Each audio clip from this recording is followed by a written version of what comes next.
The religious leaders, they've found a woman to drag into the temple courts where everybody's at, not to restore her, but to shame her in an effort to trap Jesus. It was clear that this woman had committed adultery.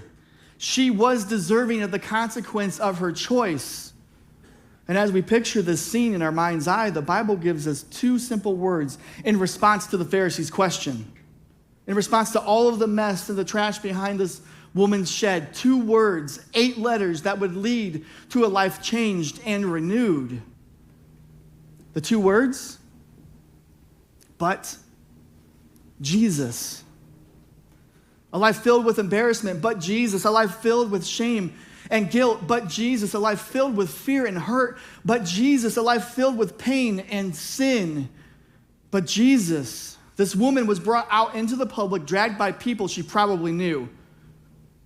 The Pharisees, filled with hate for Jesus and hate for this woman. They wanted to make an example of her and her shame and her guilt and her sin and her pain.